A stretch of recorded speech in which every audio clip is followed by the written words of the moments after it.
The Grand Ball of St. Jude was a masterpiece of orchestrated light and calculated shadows, a theatrical display where the Ravenhurst lineage attempted to blind the ton with the sheer brilliance of its chandeliers.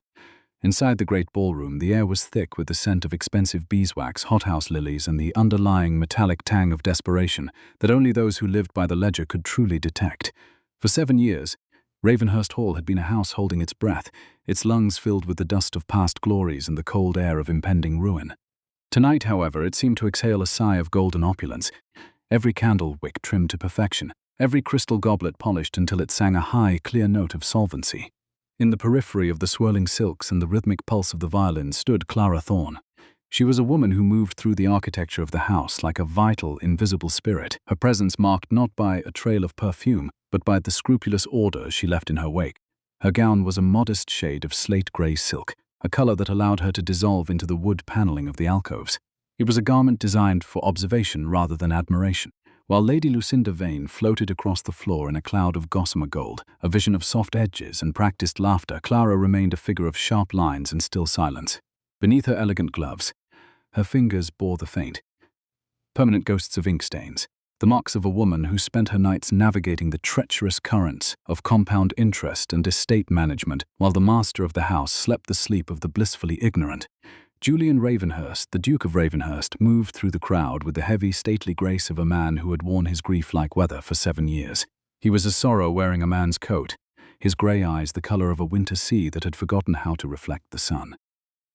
To the guests, he was the picture of aristocratic recovery, a nobleman finally emerging from the long shadow of his father's catastrophic debts and his own secluded mourning. He accepted the compliments of the marquises and the flirtations of the debutantes with a clipped, cool politeness that most mistook for dignity. He did not know, nor did he care to ask, how the wine in the glasses had been paid for, or how the musicians had been secured when the estate's credit had been a blackened ruin only 3 seasons prior. He simply assumed it was the natural order of things that the world should bow to a Ravenhurst, unaware that the floor beneath his feet was held together by the quiet, tireless arithmetic of the woman in the shadows. The arrival of Lord Silas Pemberton shifted the temperature of the room. He did not enter so much as he invaded, his presence a dark stain against the glittering crowd. Lord Pemberton was a man who viewed the world as a series of debts to be collected, and his eyes, sharp and predatory, immediately sought out Julian. Clara, watching from the edge of a heavy damask curtain, felt the familiar tightening in her chest, the internal warning of a crisis that required a delicate hand. Lord Pemberton held a promissory note signed by Julian's late father, a document Clara had spent months attempting to negotiate into a long-term settlement. If Pemberton chose this public stage to demand payment or to humiliate the Duke, the fragile facade of Ravenhurst prosperity would shatter like dropped glass. Julian met Pemberton near the refreshment table, his spine stiffening with a pride that Clara knew was his greatest vulnerability. The Duke's voice, though low, carried a jagged edge of hostility. He began to speak of honor and ancestral rights, phrases that held no currency with a man like Pemberton. Clara saw the shift in the creditor's posture, the way he reached for his breast pocket with a sneer that promised a social execution. She did not hesitate. Moving with a fluid, silent efficiency, she crossed the ballroom, intercepted a footman with a tray of champagne, and positioned herself perfectly. She did not address the Duke directly. Instead, she stepped into the conversation with the practiced invisibility of a highly competent subordinate. She murmured a brief, technically dense update regarding a shipment of wool from the northern tenant farms, a shipment that did not exist in the way she described, but which served as a coded signal to Pemberton. She mentioned a specific legal clause regarding the entailment of the Ravenhurst mineral rights, a detail she had discovered in a dusty box of scrolls only the week before. Her voice was steady, a truth-telling instrument that cut through Julian's bluster and Pemberton's greed. She was offering Pemberton a private, more lucrative exit from the debt in exchange for his silence tonight. The rival lord paused, his hand still on his pocket. He looked at Clara, really looked at her, for the first time in all the years she had served the house. He saw the intelligence behind her grey eyes, the way she held the entire financial structure of the dukedom in her mind as if it were a physical map. He realized then that he was not bargaining with the Duke, he was bargaining with the Duke's mind. With a slow, calculating nod, Pemberton withdrew. He offered a mocking bow to Julian and retreated toward the card room, the immediate threat neutralized. Julian turned to Clara, his chest heaving with a mixture of relief and indignation. He did not thank her for saving his reputation. Instead, he adjusted his cuffs, his face hardening into a mask of cold arrogance. He felt the sting of having been protected by a woman who was, in his eyes, part of the domestic machinery. He took the credit for the victory, convincing himself that his own presence had cowed the creditor. He dismissed her with a sharp, flicking motion of his hand, as though she were a servant who had lingered too long after clearing a tray. Clara said nothing. She simply retreated to the shadows, her expression as unreadable as a closed ledger, while the Duke returned to the dance floor to receive the accolades of a society that believed he had finally mastered his fate. The ball eventually bled into the small hours of the morning, the golden light fading into the bruised purple of a pre-dawn sky. By the time the last carriage had rattled away down the gravel drive, the silence that descended upon Ravenhurst Hall was not peaceful. It was a silence that seemed to have teeth. Julian retreated to his study, a room filled with the smell of old paper and the lingering cold of stone walls that the hearth could never truly warm. He was exhausted, his pride bruised by the evening's events and the persistent, nagging awareness of his own financial fragility. He poured himself a glass of brandy, his hands trembling slightly as the adrenaline of the ball began to drain away. Clara entered the room minutes later. She had removed her gloves and her silk wrap, appearing now in her everyday capacity as the estate's administrator. She carried a stack of documents, the final tallies of the evening's expenses, the revised agreement she had whispered to Pemberton, and the urgent missives from the London solicitors that required immediate attention. She placed them on the mahogany desk with a soft, rhythmic precision. She did not seek praise. She sought a signature, a confirmation of the work that allowed the house to continue breathing. Julian did not look at the papers. He looked at her, his resentment finally finding a voice. He began to speak of boundaries and the impropriety of her interference in his affairs. He accused her of overstepping her station, of making him look weak in front of a man like Pemberton. His words were fueled by a deep-seated fear of his own inadequacy, a fear he projected onto the woman who had spent 7 years keeping him from the abyss. He described her work as meddling, her intelligence as a nuisance, and her presence as a burden he had merely tolerated out of a sense of misplaced loyalty to her deceased father. The Duke's voice rose, a sharp, aristocratic snarl that echoed off the high ceiling. He told her that he was tired of her constant reminders of debt and duty, tired of the way she looked at him as though he were a problem to be solved rather than a master to be obeyed. He stood up, his tall frame casting a long, intimidating shadow over the desk. He declared that her skills were not as unique as she supposed, and that the world was full of women who could manage a household or balance a book. He was convinced that the prestige of his title was the true magnet for success, and that she was merely a replaceable cog in a grander engine. "I can find 100 women like you," Julian said, his words cutting through the air like a jagged shard of glass. He stared at her, waiting for a gasp, a plea, or the sight of tears that would confirm his power over her. He expected her to shrink, to apologize for her competence, and to beg for the continued privilege of serving the Ravenhurst name. He was an aristocrat convinced that loyalty was a debt owed to rank, and that silence was the only acceptable response from those he considered his inferiors. Clara Thorne did not cry. She did not argue, nor did she attempt to explain the hundreds of hours she had spent protecting his name from the consequences of his own arrogance. She stood perfectly still, her spine as straight as a column of figures in a master ledger.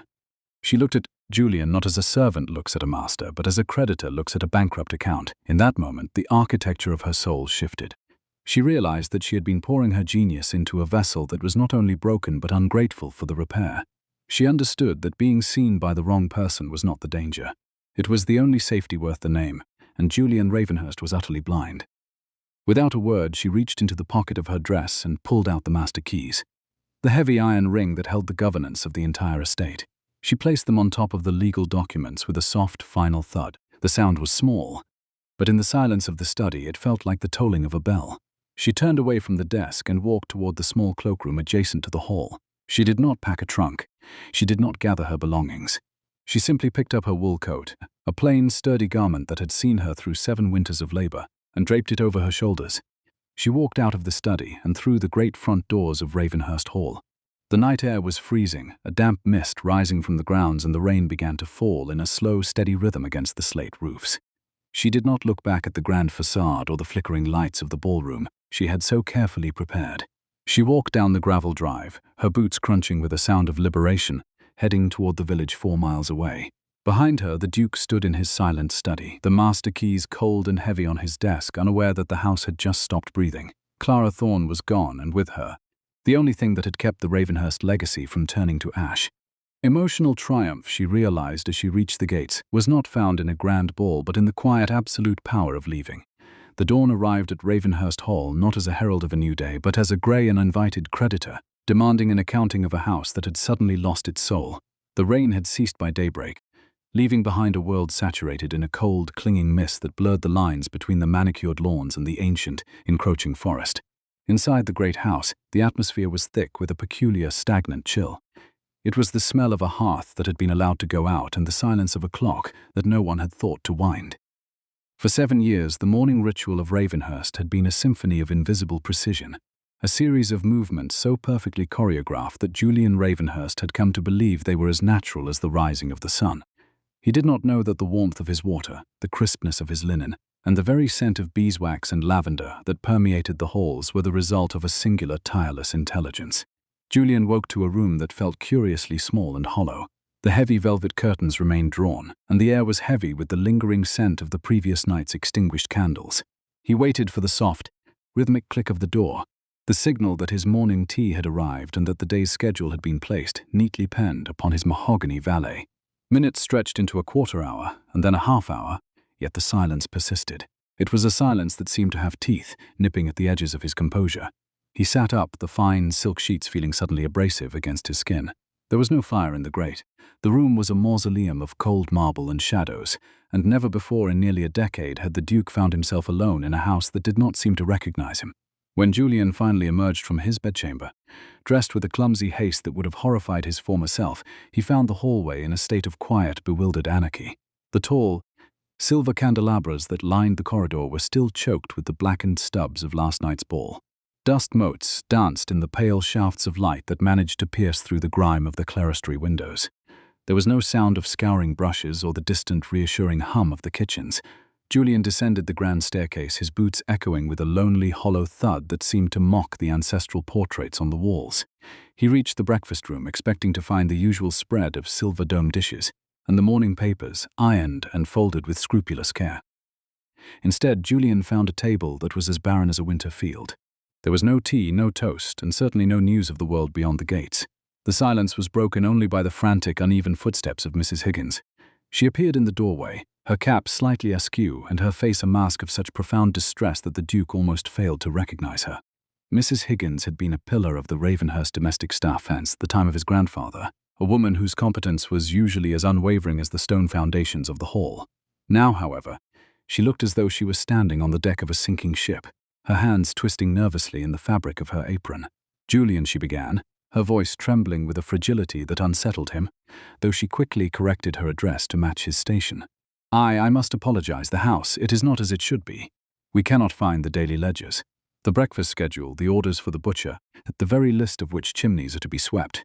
All of it is gone. We searched Clara's former workspace, but the desk is bare. Not a scrap of paper remains, save for the master keys you have in the study." Julian felt a flicker of the previous night's irritation rising in his chest, a hot, sharp needle of pride. "I told you, Mrs. Higgins," he said, his voice clipped and cold. "Clara Thorne has seen fit to depart. Surely a house of this stature does not crumble because one woman has decided to indulge in a fit of pique. You have a dozen maids and a full complement of footmen. Order them to their tasks. I want my breakfast, and I want this house returned to its proper state within the hour." The housekeeper did not move. Her eyes, usually so sharp and observant, were clouded with the realization that the Duke was not yet prepared to face. "It is not so simple. Miss Thorne did not merely give orders. She was the order. She knew which tenant was behind on his rent and which roof tiles were loose before the rain even began. She held the threads of every contract, every debt, and every domestic necessity in her mind. Without her records, without those legacy books, the staff is like a body without a head. The butcher refuses to deliver without the voucher he was promised, and the coal merchant has turned his wagons back because there was no one to sign for the weight." Julian waved his hand dismissively, though a cold stone of apprehension was beginning to settle in the pit of his stomach. "Then find the books," he snapped. "She must have left them in the library or the archive, or perhaps they are in the safe. I will not have the management of my estate discussed as though it were some dark, impenetrable mystery. It is mere arithmetic, Mrs. Higgins. Numbers do not lie, and I am certain 100 women could be found to count them if you would only apply yourself." Julian turned his back on her, refusing to see the look of pity that crossed her weathered face. He walked toward his study, his mind already retreating into the familiar armor of his rank. He convinced himself that this was merely a temporary lapse, a minor friction in the machinery that would be smoothed over by noon. He was the Duke of Ravenhurst. After all, the architecture of his world was built on more than the whims of an estate administrator with ink-stained fingers. Yet, as he entered the study, the first thing he saw was the iron ring of master keys resting on his desk. They looked different in the morning light, heavier, colder, and utterly silent. They were the physical manifestation of his authority, yet they felt like a burden he had no idea how to shoulder. The study was frigid, the air smelling of stale tobacco and the faint lingering scent of the perfume Lucinda Vane had worn at the ball. Julian moved to the window and stared out at the grey expanse of the park. He needed to work. There were urgent missives from the capital to attend to, letters regarding the mineral rights on his northern lands, and a particularly pressing correspondence from Mr. Sterling concerning the final settlement of his father's debts. He sat at the mahogany desk reaching for the silver letter opener, and then paused. Letters were not there. Usually, they were arranged in order of importance, their seals already inspected, and their contents summarized in a neat marginal shorthand that allowed him to grasp the essentials of a dozen complex issues in a matter of minutes. He looked at the empty space on the desk and felt a sudden, sharp pang of disorientation. Julian began to search the drawers, pulling them open with an increasing sense of urgency. He found old quills, packets of black wax, and stacks of blank parchment, but the current correspondence was nowhere to be found. He realized then that Clara Thorne must have kept the active files in the heavy iron safe in the corner of the room, a formidable object of reinforced steel that had been installed to guard the family's most sensitive secrets. Julian stood before the safe, his shadow stretching long and thin against the bookshelves. He reached for the heavy brass dial, his fingers brushing the cold metal. He stopped. A sudden paralyzing thought occurred to him, one that made the blood run cold in his veins. He did not know the combination. In 7 years he had never once had cause to open it himself. He had merely indicated which documents he required, and Clara Thorne had produced them with the quiet, effortless grace of a ghost. She had managed the security of his house as thoroughly as she had managed its finances, keeping the secrets of the Ravenhurst legacy locked away behind a wall of numbers that only she understood.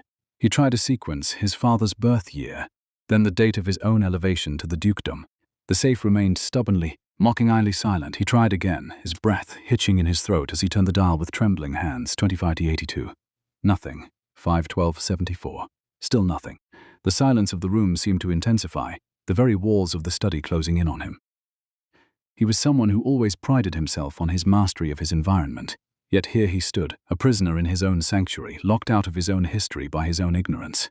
The weight of the situation began to press down on him like a physical hand. The government missives were not merely social invitations. They were official documents that required timely responses. If he failed to answer the ministers, it would be seen as a sign of incompetence or, worse, a lack of respect for the crown. Mr. Sterling would be expecting instructions on the Pemberton matter, the very crisis Clara Thorne had neutralized only hours before. Without access to those papers, Julian was a king without a map, a general who could not find his own army. He looked back at the master keys on the desk. Julian realized with a jolt of bitter irony that while the keys could open every door in the house, they could not open the mind that had run it. The keys were useless without the knowledge of the locks, just as his title was useless without the labor that had sustained it. He thought of his words to her, his declaration that he could find 100 women like her. He pictured 100 women like Lucinda Vane standing in this cold, grey room, their gossamer dresses fluttering in the drafts, their soft hands entirely incapable of grappling with the cold iron of that safe. He imagined them trying to decipher the complex legal language of an entailment, or negotiating with a predator like Silas Pemberton. The realization was a jagged shard of glass in his mind. Julian had not just lost a servant, he had lost the architect of his survival. He looked around the study, seeing it not as a place of power, but as a room full of locked boxes and silent ledgers. The house was no longer breathing because the heart that had pumped life through its veins had been cut out by his own hand. He sank into his chair, the heavy wool of his coat offering no warmth against the chill that was rising from within. The morning had only just begun, and already Julian Ravenhurst was beginning to understand the price of his pride.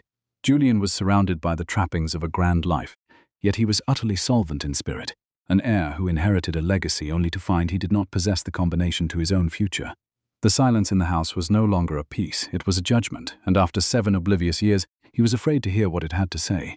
He stared at the cold, unyielding face of the safe, and for a fleeting, terrifying moment, he wondered if the numbers he had so carelessly dismissed were the only things that had ever truly belonged to him. Julian sat in the stillness, a hollow shell clad in fine tailoring, waiting for a rescue that he had already driven away. He closed his eyes, and in the darkness, the only thing he could see was the steady, dignified retreat of a woman in a plain wool coat, walking out into the rain without a single backward glance.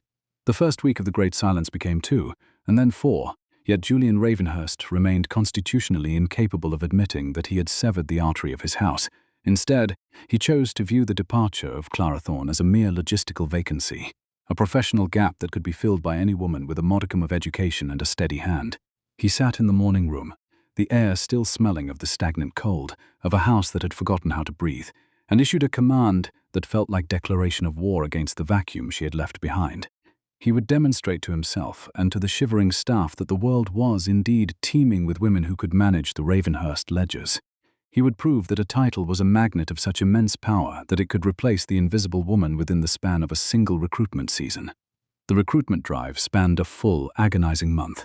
During those 30 days, the drawing room of Ravenhurst Hall became a revolving stage for a parade of perfumed ghosts. Julian sat behind a small, ornate desk, his headache a rhythmic pulse behind his eyes that felt like the ticking of a clock he was unable to wind. He had summoned the most recommended candidates from the surrounding counties, governesses with impeccable lineages, widows of solicitors, and daughters of the gentry who claimed a facility for figures. One by one, they entered the room, their silk skirts rustling with a sound that Julian found increasingly abrasive. They brought with them the scents of rosewater and heavy musk, aromas that clattered against the clinical, ink-scented memory of Clara Thorne. Julian sat in the stillness, a spectre of his former self, watching the domestic machinery of his life grind to a halt. By the middle of the month, the 100 women he had boasted of felt like a singular, crushing weight of incompetence. They were women who had been taught to decorate a life, not to architect its survival. He pushed quarterly grain reports across the desk, documents Clara Thorne usually summarized into a single, elegant paragraph of projected yields, and watched as the candidates stared at the columns of numbers as though they were a form of occult magic. When he asked how they would navigate a lien placed upon the mineral rights of a northern tenant farm, they offered him small, bewildered smiles. They suggested that perhaps such matters were better left to the solicitors. Julian realized with a sinking dread that for 7 years he had never once had to consult Mr. Sterling for such queries. Clara Thorne had simply handled them, quietly, efficiently, in the hours between midnight and dawn, and presented him with a finished agreement that protected his interests without him ever having to understand the struggle. The atmosphere reached a point of final, brittle tension when Lucinda Vane was announced toward the end of that fruitless month. She did not wait for the footman. She swept into the room like a summer storm draped in yellow silk. Lucinda was the vision of everything a duchess should be, radiant, golden, and possessing a laugh that sounded like breaking glass. She saw the stack of unattended papers and the darkened circles beneath Julian's eyes, offering him a look of practiced, decorative sympathy. She told him that the house was in a state of catastrophe because that Thorne woman had run off, and she offered to take charge of the domestic arrangements. She promised to have the menus settled and the flowers refreshed, provided he simply supplied the funds. Julian looked at her, and with sudden, jarring clarity, he saw the hollow space behind the beauty. He looked at her pale, soft hands that had never known the bite of cold ink or the friction of heavy ledgers. He realized that Lucinda Vane viewed management as a matter of aesthetics. She did not know that the flowers she wanted to refresh were paid for by a complex system of crop rotation and debt restructuring that she could not even begin to comprehend. When he asked if she could open the iron safe or decipher the legal shorthand of a royal missive, she laughed. She told him such things were for servants, and that a duke should simply order them done. Julian dismissed her with a coldness that startled even himself. He realized then that he had invited 100 women into his house, but not one of them had a soul that could match the architecture of the one he had driven away. Time, however, did not heal. It merely eroded. 6 months had passed since Clara Thorne had picked up her wool coat and walked into the midnight rain, and the erosion of Ravenhurst Hall was no longer a private secret. The house had grown cold in ways that charcoal could not warm. The recruitment had ended not with a selection, but with a total retreat into isolation. Julian was no closer to a solution than he had been on the first night, and the weight of his own ignorance had become a physical debt. The afternoon was bleeding into a grey, unforgiving twilight when the heavy brass knocker announced a visitor who had been attempting to reach him for months. Arthur Sterling, the Ravenhurst solicitor, entered the study with the weary movements of a man who dealt in the hard currency of reality. Julian, sitting behind his desk with a glass of touch brandy, felt a sudden sharp spike of apprehension. He had been ignoring Mr. Sterling's correspondence for weeks, burying the letters beneath stacks of unpaid vouchers he lacked the knowledge to categorize. He stood, attempting to summon the stately grace of his office, but the study was no longer a sanctuary of power. It was a cluttered archive of a collapsing dynasty. Mr. Sterling did not sit. He placed his leather satchel on the mahogany desk and looked at the empty chair where Clara Thorne had sat for 7 years. "Where is Miss Thorne?" Mr. Sterling asked, his voice as neutral as a court transcript. I have sent half a dozen express couriers over the last 6 months with the updated bankruptcy warnings, and I expected her to have the summaries prepared. Julian felt the heat of defensive pride, stating that she was no longer in his employ. Mr. Sterling paused, his hand frozen on the latch of his satchel. He looked at Julian with a slow, devastating clarity, the look of a man who has just seen a foundation crumble and is calculating the weight of the debris. "Then God help this house," Mr. Sterling said, the words falling into the room like stones into a well. "Because if she has been gone for half a year, Your Grace, then you are standing on a precipice you cannot even see. This is not a matter of a single settlement. This is a bankruptcy warning regarding the secondary liens on the northern estate, liens that Clara Thorne has been quietly managing through a series of complex interest-only payments for the last 3 years. Julian felt the room tilt as he reached for the document. He had been under the impression that the northern lands were solvent, but Mr. Sterling corrected him with sharp, professional contempt.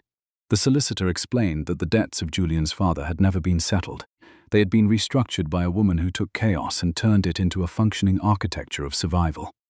Clara Thorne had been shielding the Duke for 7 years, negotiating with creditors, and finding legal loopholes to keep the doors of Ravenhurst open while Julian nursed his own grief. Mr. Sterling revealed that Lord Pemberton was merely the most vocal of the creditors. 5 others had held their peace only because Clara Thorne provided them with monthly audits of the estate's progress. They did not trust the Duke of Ravenhurst. They trusted the mind that ran the Duke's life. Now that the audits had ceased for 6 months, the creditors were calling in their notes. Julian sank into his chair, the weight of his past insults now feeling like a physical shackle. He thought of the empty, laughing eyes of the 100 women he had tried to hire. He realized the utter pathetic vanity of his own station. He was a lord wearing his status like armor, while Clara Thorne had been the only one ensuring that armor did not rust into a cage. He looked at the iron safe in the corner, the cold, silent guardian of the secrets he could not access. When Mr. Sterling asked for the legacy books, the records of every negotiation and legal defense, Julian had to admit that he did not have them. He confessed that Clara had removed the operational ledgers, and that the safe remained locked. Mr. Sterling looked at the Duke, and the silence that followed was the most profound indictment Julian had ever faced. The solicitor closed his satchel with a soft final click. He told Julian that he was not merely bankrupt in coin, but bankrupt in character. He stated that Julian had taken a woman of genius and treated her as a convenience, and now he would discover exactly what it cost to live in the world he thought he owned. When the solicitor departed, the sound of his carriage fading into the winter distance, Julian remained in the darkening study. The house was no longer holding its breath, it was exhaling its last gasp. He sat in the shadows, a duke measuring the weight of an empty house, realizing that the 100 women were a myth. The one woman he had dismissed was the only reason he still had a floor beneath his feet. He reached out and touched the cold iron of the master keys, but they felt like pieces of a broken machine. He was the Duke of Ravenhurst, and at long last, he understood that the title was nothing more than a name written on a debt he could never pay. Julian sat in the stillness, the architecture of his soul crumbling around him, as the realization of his own catastrophic arrogance finally began to weigh more than his pride. Julian Ravenhurst remained in the frigid sanctuary of his study, long after the sound of Arthur Sterling's carriage had been swallowed by the winter mist. The room felt smaller now, the shadows stretching from the corners like grasping fingers. He realized with a hollow sort of clarity that he was a man living in a house of secrets, and he possessed the key to none of them. For 7 years, he had treated the administration of his life as a tedious background noise, a rhythmic hum maintained by the invisible hands of Clara Thorne. He had believed the Ravenhurst legacy was a fortress of stone and ancient blood, immune to the petty erosions of the world. Now, standing in the middle of the room with the master keys cold and useless on his desk, he understood that the fortress had been a theater, and the architect had just walked out of the building. The Duke began to search the study with a frantic, uncoordinated energy that would have been beneath his dignity only a week prior. He was no longer looking for a misplaced voucher or a missing ledger. He was looking for a map to his own survival. He stripped the mahogany drawers, finding nothing but blank parchment and the ghosts of old quills. He moved the heavy velvet draperies, hoping for a hidden compartment, a secret shelf, anything that might contain the legacy books Mr. Sterling had described with such ominous reverence. The house seemed to watch him with a cold, judgmental stillness, for the silence, it seemed, had teeth. Every creak of the floorboards under his boots felt like a whisper of disapproval from the ancestors whose portraits stared down at him with eyes made of oil and ancient pride. It was in the deep, recessed shelves of the library alcove, hidden behind a formidable collection of 18th-century maritime lore, that Julian finally found the latch. It was not a grand mechanism of brass and gears, but a simple, ingenious piece of joinery that required a specific pressure on a carved oak leaf. When the panel swung back, it did not reveal gold or jewels. It revealed 3 thick leather-bound volumes, their spines unadorned and their covers worn by the constant friction of a working hand. Julian pulled the first volume out, the weight of it surprising him. The leather was warm, retaining a faint, lingering scent of dried lavender and the sharp metallic tang of iron gall ink. It was the scent of her, the only fragrance Clara Thorne had ever worn, the perfume of labor and scrupulous order. Julian opened the first book and felt the breath catch in his throat. He realized, with a sinking sense of his own neglect, that a ledger is the one honest room in the world. This was not a mere list of debits and credits. It was a narrative of a family's survival, written in a hand that was as elegant as it was unrelenting. Clara had not just balanced his books, she had audited his history. The first page he turned to was dated 4 years prior, a period Julian remembered as a time of quiet reflection and mourning. He read the entry and felt the world tilt. It was a detailed account of a clandestine negotiation Clara had conducted with a firm of London jewelers to prevent the public scandal of his mother's gambling debts. His mother, the Dowager Duchess, had apparently pawned the Ravenhurst emeralds. Emeralds Julian had seen her wearing only months ago. He realized now, with a sting of bitter irony, that the jewels his mother wore to the St. Jude ball were clever paste replicas, commissioned and paid for by Clara Thorne through a series of interest-only loans she had secured against the northern timber yields. The entry was followed by a sharp marginal note. The reputation of the name is the only currency we cannot afford to lose.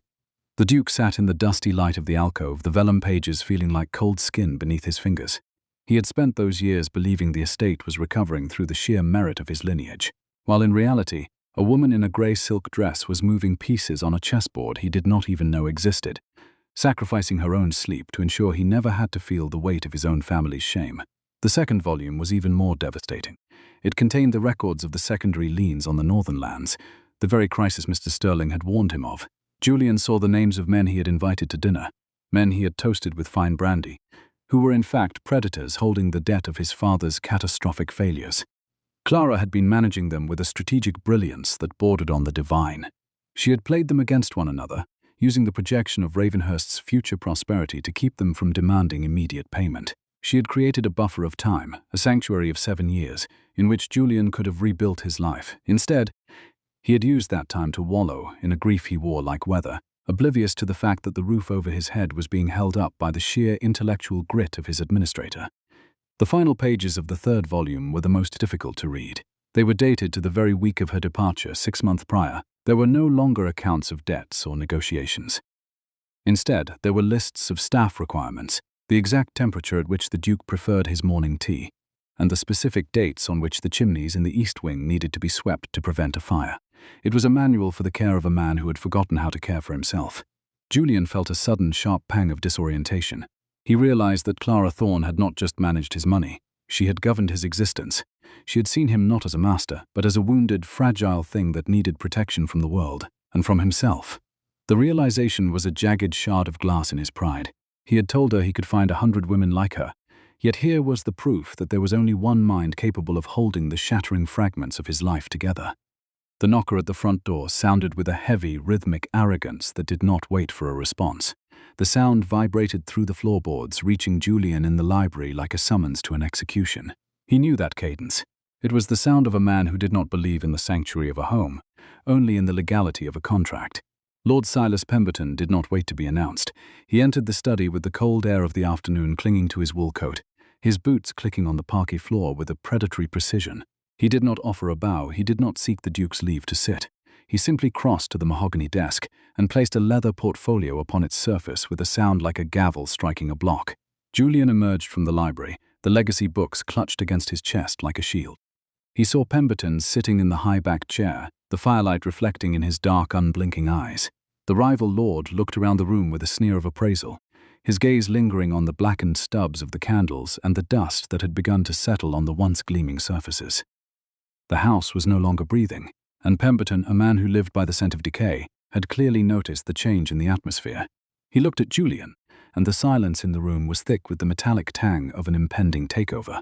"I hear the mind of this house has departed, Ravenhurst," Pemberton said, his voice a low, gravelly rasp that lacked even the pretense of aristocratic courtesy. "It is remarkable how quickly a grand house begins to smell of damp rot when there is no one left to mind the ledgers." Julian felt a hot needle of indignation, but he found he could not summon the voice of authority. He was standing before a man who knew the exact depth of his debt and previously unimagined. Julian felt utterly bereft of anyone to stand between him and the abyss. He adjusted his cuffs with trembling hands, attempting to maintain the architecture of his dignity, while the foundation was being pulled from beneath his feet. Pemberton opened the portfolio and slid a series of legal documents across the desk. They were the notices of the secondary liens, the very debts Clara had spent years negotiating into silence. Without her monthly audits, without the reassurance of her strategic mind, the creditors had formed a coalition. They had sold their notes to a single buyer, an opportunist waiting 7 years for this exact moment of weakness. Lord Pemberton was no longer just a rival. He was the primary creditor of the Ravenhurst estate. He held the northern lands, the mineral rights, and the very ground upon which the hall was built in the palm of his hand. "The northern estate is no longer yours to govern," Pemberton stated, the words falling into the room like heavy stones. "You have defaulted on the interest audits for 6 months. The grace period Miss Thorne negotiated has expired. And since you cannot provide the vouchers or the authorized signatures to prove your solvency, I am calling in the notes. I am here to discuss the terms of the takeover, Ravenhurst. I suggest you do not waste my time with speeches about honor. Honor does not pay the interest on a 3-year-old debt." Julian looked at the documents, the complex legal language blurring before his eyes. He realized then the full, catastrophic extent of his own ignorance. He was clueless about how to argue the clauses. He had no idea which assets could be liquidated to stall the process. He was a general who had lost his maps, a king who had insulted his only advisor and was now being asked to defend a kingdom he did not understand. He looked at the iron safe in the corner, realizing that the answers he needed were locked away behind a code he did not possess. He thought of the 100 women he had interviewed, picturing Lady Lucinda Vane standing here, attempting to navigate the sharp, jagged edges of Pemberton's greed. The image was pathetic. Pemberton leaned forward, his eyes narrowing. "You are the payment, Julian. That is the reality of your situation. You have been living on the credit of a woman's reputation, and now that credit has run dry, I will give you 30 days to settle the primary accounts, or I will begin the process of seizing the hall itself. It is a large house for a man who does not know how to run it. I am certain I can find a more efficient use for the stone." Pemberton stood up, his presence dominating the room, and walked toward the door without a backward glance. He left behind a silence that was no longer a peace. It was the heavy, suffocating weight of a tomb. Julian remained at the desk, the legacy books open before him. He looked at the master keys, and quite abruptly he did not see power. He saw his own failure. The architecture of his soul had finally crumbled, leaving behind only the cold, unyielding truth of his own inadequacy. He realized that the woman he had dismissed was the only thing that had ever truly belonged to him. Not because of his title, but because she was the only one who had ever truly seen the man behind the grief. He closed his eyes and felt the chill of the room, a duke in an empty house, finally realizing that the numbers had never lied. It was the man who had lied to the numbers, and the debt was now due in full. Julian sat in the stillness, the shadow of his own arrogance looming over him, waiting for a dawn he could not figure out how to face. He reached out and touched the leather of the journals, and at last, after 7 stagnant years, the Duke of Ravenhurst began to understand the true cost of being alone. The air in the bustling port town of Thorne's Landing, a name she had chosen for its irony and its grit, did not smell of dying lilies or the stagnant dust of a house holding its breath. Instead, it smelled of brine, wet hemp, and the sharp, invigorating tang of pine tar. It was a world in constant, frantic motion, a place where the tides waited for no man, and certainly for no duke. The streets were paved with damp slate, glistening under the pale coastal sun. 9 months had passed since Clara Thorne had walked out of the iron gates of Ravenhurst Hall, and in that time, she had transformed her silence into a sovereign territory. She sat in an office overlooking the churning quay, a space defined by maritime manifests and shipping ledgers. The architecture of her new life was built on stone, salt, and scrupulous arithmetic. Clara moved her quill across the parchment with a rhythmic, exact precision that felt like a steady heartbeat. She was no longer a ghost haunting the alcoves of a dying estate. She was the invisible engine of a thriving brokerage.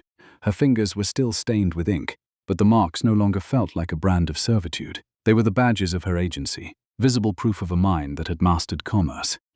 She had arrived in this town with nothing but the plain wool coat on her back and the vast, intricate map of the British financial system stored securely within her mind.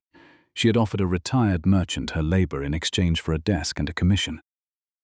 Within 3 weeks, she had uncovered a systematic embezzlement scheme that had been draining his accounts for a decade. Within 6 months, she had entirely restructured his fleet, turning a staggering loss into a highly solvent enterprise, and purchased a significant share of the firm with her earnings. She had conclusively proven that a woman who managed a bleeding soul of a dukedom could easily master the open sea.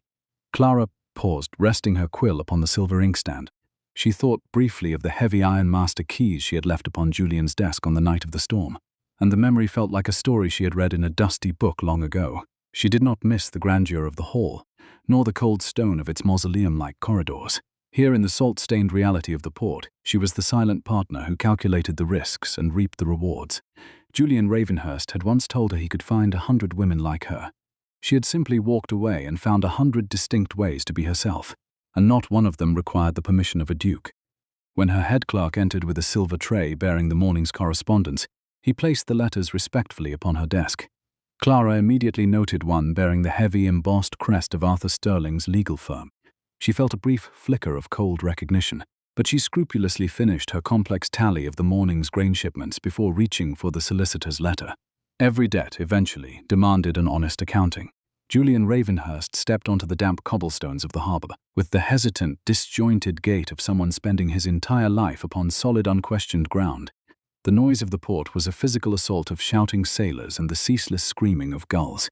He looked entirely out of place in his meticulously tailored coat, a figure of stagnant aristocracy adrift amidst industrious sweat. He had spent torturous months tracking the ghost of the woman he had so carelessly dismissed, following a complex trail of balanced accounts that led, invariably, to this salt-sprayed edge of the world. He was an embodiment of grief wrapped in wool, and suddenly the lofty title he carried felt like an unbearable weight.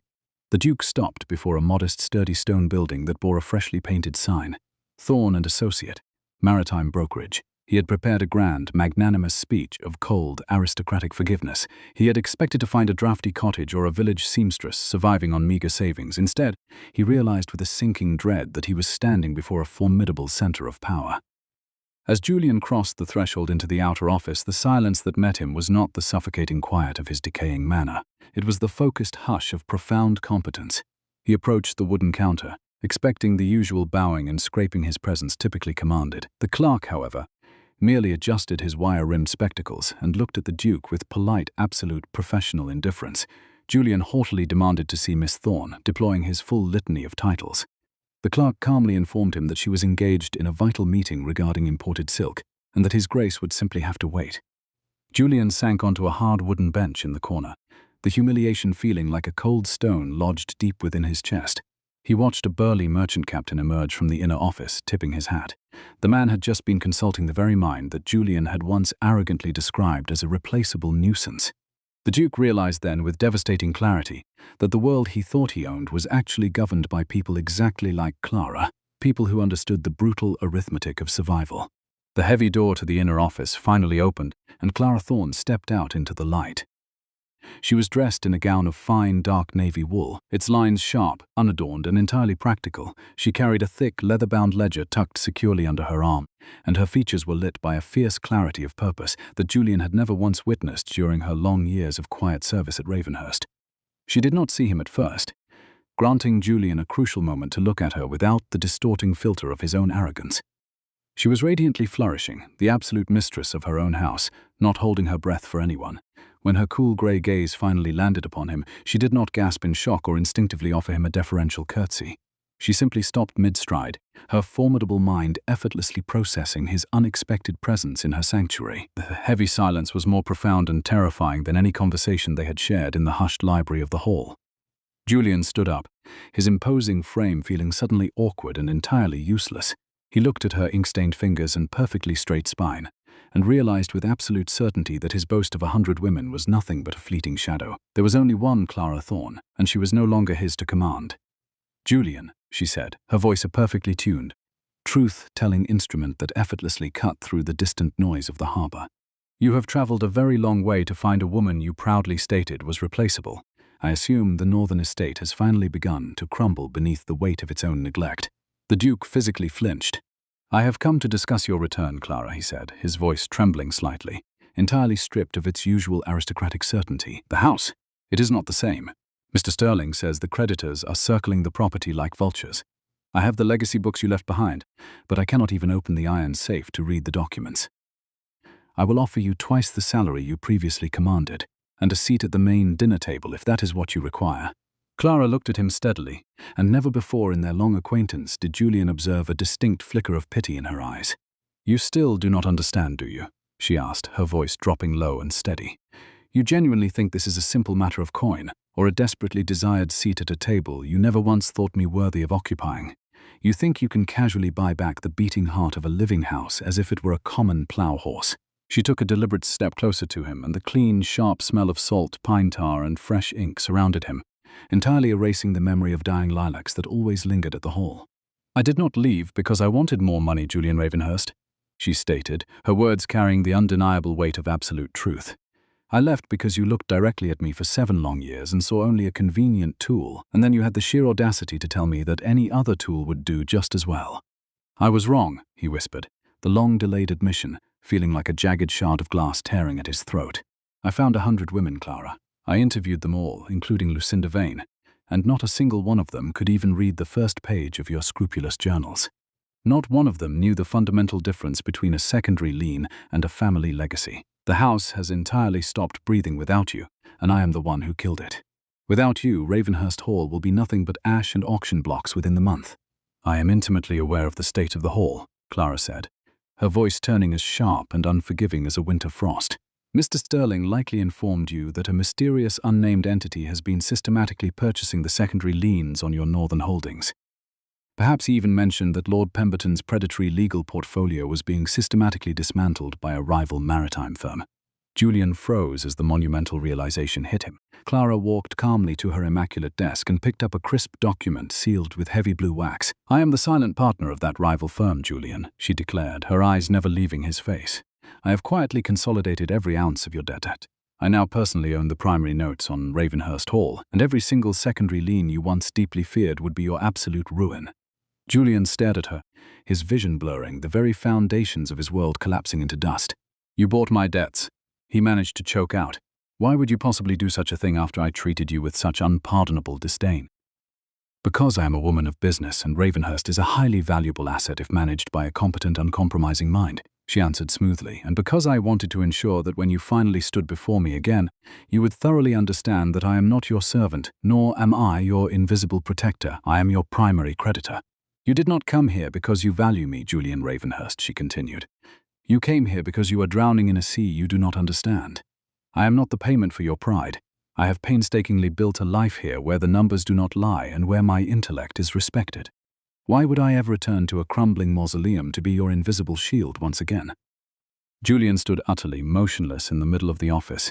He looked at the brilliant woman who had been the secret architect of his survival, realizing with terrifying finality that the ledger of his soul was bankrupt. He had inherited a grand historical legacy, but he had foolishly squandered the only living thing that had ever made it truly worth having. Clara Thorne was not a misplaced tool to be reclaimed. He turned slowly toward the heavy oak door, a defeated man finally measuring the crushing weight of his own 7-year silence. But just as his gloved hand touched the cold brass handle, he stopped. He could not leave. Clara remained standing by the window, the blue-sealed document still held loosely in her hand.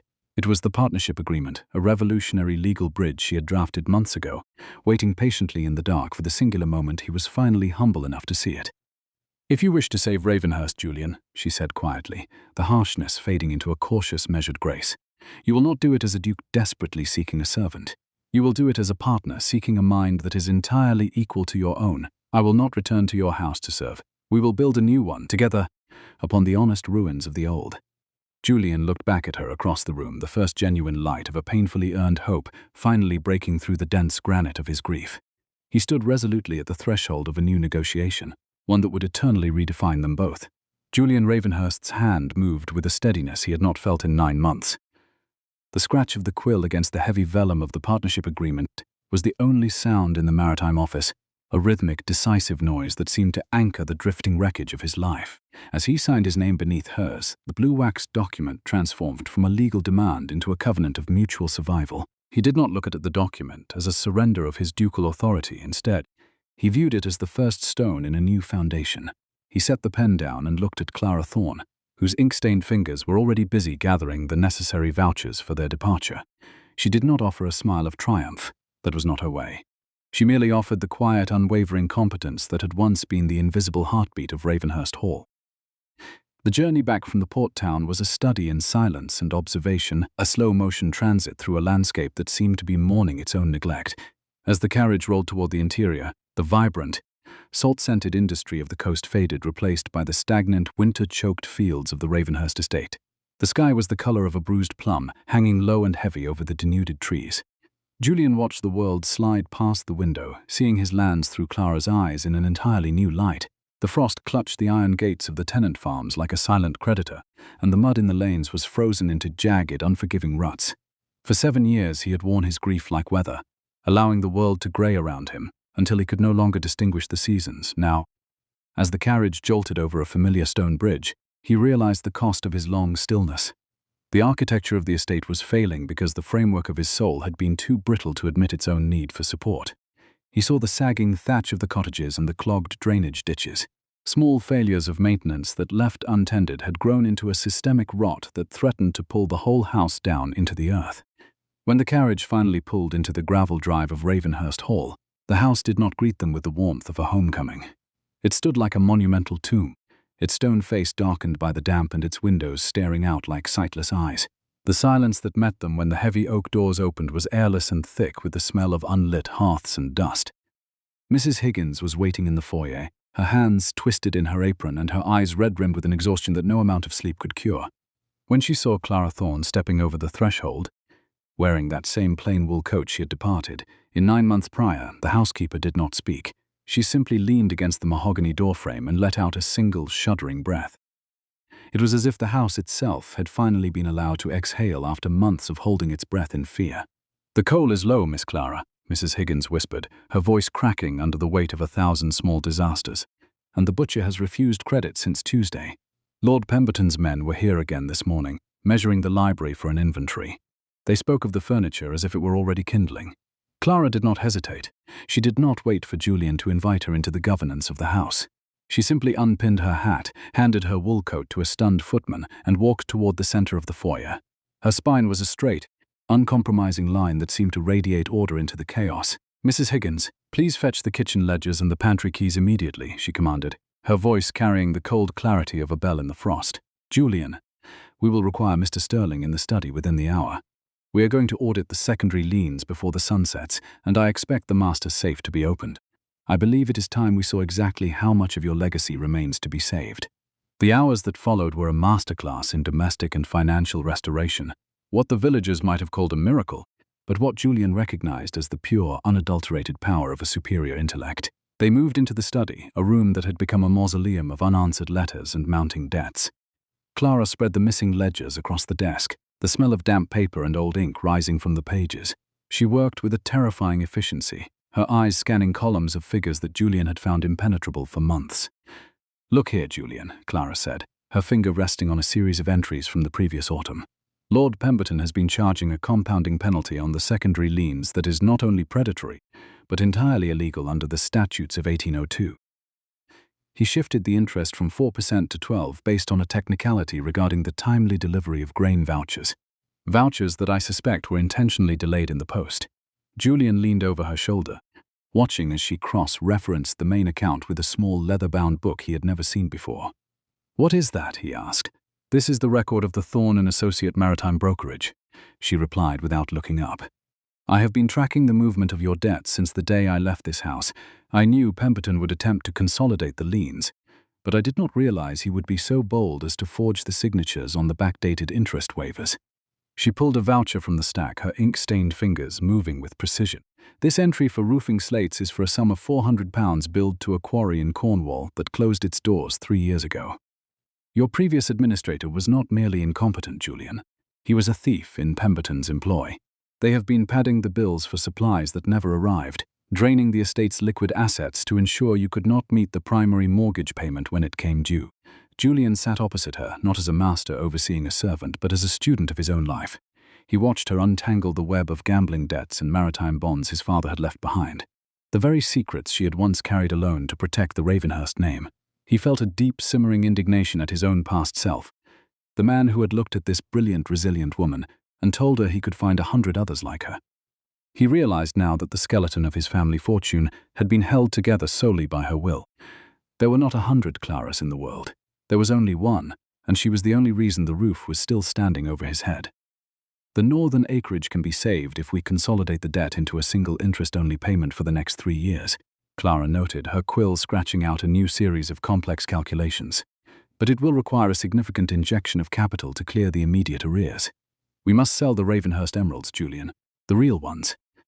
The paste replicas I commissioned to cover your mother's gambling debts will no longer suffice to keep the creditors from the door. We need the genuine stones to provide the leverage needed to dismantle Pemberton's claims." Julian looked at the heavy iron safe, thinking of the jewels that had defined his family's status for generations. "Sell them," he said, without a moment's hesitation. "I wish you to sell them immediately. I would rather live in a house of bare stone with you as my partner than in a palace of jewels with a ghost. If the stones can buy us the time to fix the land, then they have finally served a purpose worth having." Clara paused, the light from the dying fire catching the steady, sharp line of her jaw.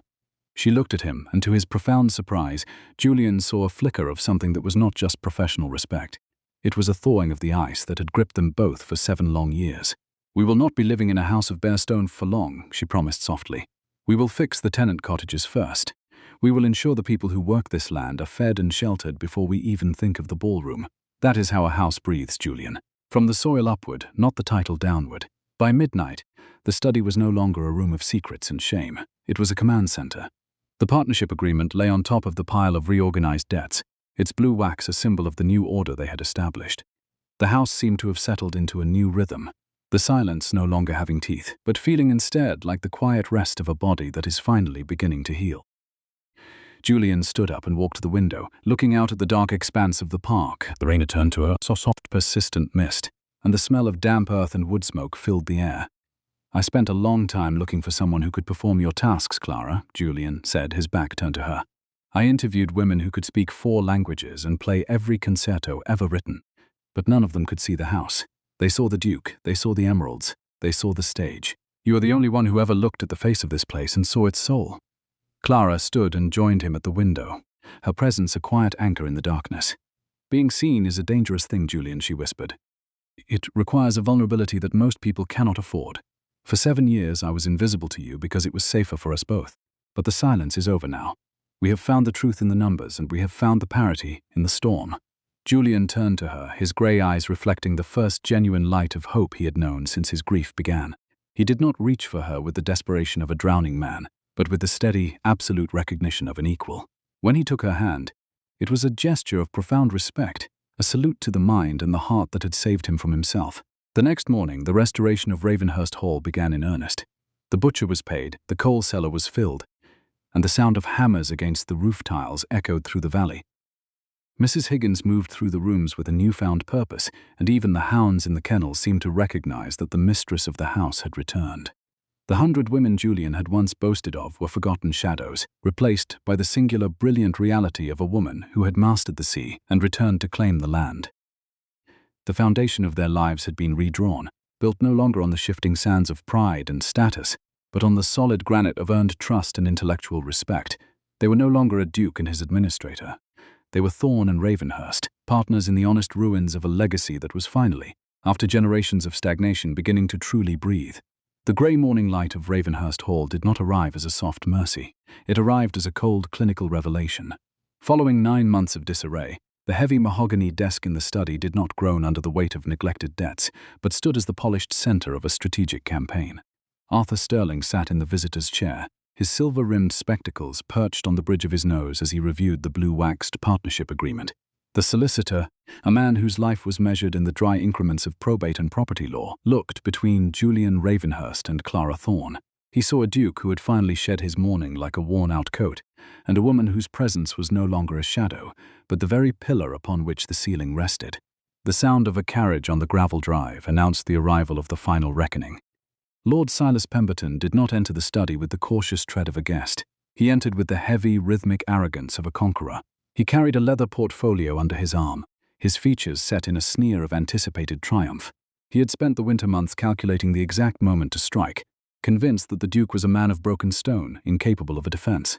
He stopped mid-stride when he saw Clara Thorne sitting at the desk, the legacy books open before her, and the master keys resting in a silver dish by her hand.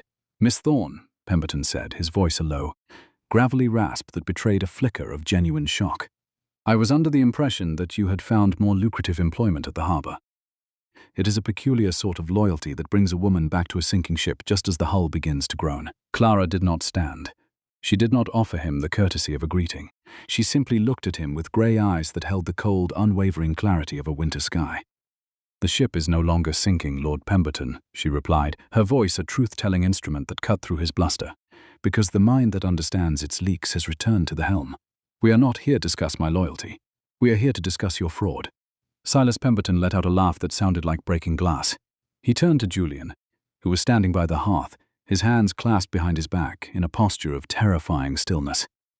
"Ravenhurst, surely you are not going to allow your domestic administrator to speak to a peer of the realm in such a fashion. I have the secondary liens in my portfolio. I have the legal right to call in the notes by noon." Julian Ravenhurst took a deliberate step forward, his shadow stretching long across the floorboards. He did not look at Pemberton. He looked at Clara, and the recognition in his eyes was the most profound vindication she had ever known. "Lord Pemberton," Julian said, his voice clipped and iron hard, "you are mistaken on 2 counts. First, Clara Thorne is not my domestic administrator. She is my partner, legally and financially, in every holding that bears the Ravenhurst name. And second, you no longer possess the legal right to call in anything." Mr. Sterling cleared his throat, sliding a series of audited vouchers across the desk. "Lord Pemberton, we have conducted a scrupulous review of the interest-only payments Miss Thorne managed during her time in the port. It appears that your agents have been compounding penalties based on grain vouchers that were intentionally suppressed. Under the statutes of 1802, such actions constitute a predatory breach of contract. Furthermore, we have discovered that the roofing slates billed to the Northern Estate 3 years ago were never delivered, and the quarry in question is a shell company owned by your own solicitors." The silence in the study became thick and airless. Pemberton's face shifted from a sneer to a mask of pale, simmering rage. He looked at the documents, realizing that the architecture of his takeover had been dismantled by the very arithmetic he had once dismissed as a servant's chore. Clara leaned forward, her ink-stained fingers resting on the legacy books. "I have spent 7 years protecting this house from the shadows, Lord Pemberton," she said, her voice dropping into a rhythmic, melodic intensity. "And I spent 9 months buying its freedom from the sea. I hold the primary notes now. I am the primary creditor of Ravenhurst Hall, and I am formally charging you with illegal interest manipulation and fraudulent billing. You have 1 hour to sign these waivers and relinquish all secondary claims, or Mr. Sterling will be presenting this audit to the Chancery Court by nightfall." Pemberton looked at Julian, seeking a flicker of the old, arrogant duke who would have cared more for his pride than his ledgers. But Julian did not offer him a seat or a glass of brandy. He stood beside Clara, a man who had finally realized that his title was nothing more than a name written on a debt, and that the woman beside him was the only currency that truly matters. With a hand that trembled with the weight of his own defeat, Lord Pemberton reached for the quill. He signed the waivers in a jagged, desperate hand, the scratch of the nib the only sound in the room. When he finally departed, his boots echoing with a lonely, hollow thud in the hall, the house seemed to exhale a sigh of golden relief. The months that followed were a study in the slow, beautiful restoration of a legacy. The Ravenhurst emeralds were sold at auction in London, fetching a price that cleared every remaining arrear and funded a decade of tenant repairs. Julian did not mourn the loss of the stones. He watched as the heavy velvet curtains of the hall were pulled back to admit the spring sun, and as the smell of damp rot was replaced by the scent of beeswax, fresh timber, and hope. The restoration was not a matter of aesthetics. It was a matter of integrity. They fixed the roofs of the cottages before they touched the ballroom. They ensured the village children were schooled before they ordered a new carriage. By the time the lilacs began to bloom in the garden, Ravenhurst Hall was no longer a house holding its breath. It was a thriving, breathing organism, its lungs filled with the sound of work and the laughter of a staff that was finally being governed with respect. Mrs. Higgins moved through the rooms with a straight spine, and the hounds in the kennel greeted the morning with a rhythmic, joyous barking. The 100 women Julian had once boasted of had become a forgotten story, a shadow cast by a master yet to learn how to see. The library had become the true heart of the house. It was here that Thorne and Ravenhurst sat every evening, the legacy books open between them. They were no longer writing a narrative of survival. They were writing a chronicle of prosperity. Julian had learned the arithmetic of the estate, and Clara had learned the weight of the crown, and together they found a parity that was stronger than any title.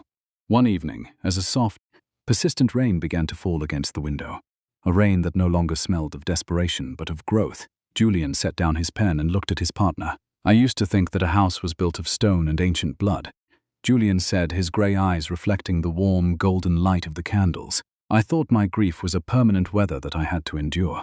I did not realize that a house is actually built of the truth we tell ourselves, and the people we choose to hold the keys."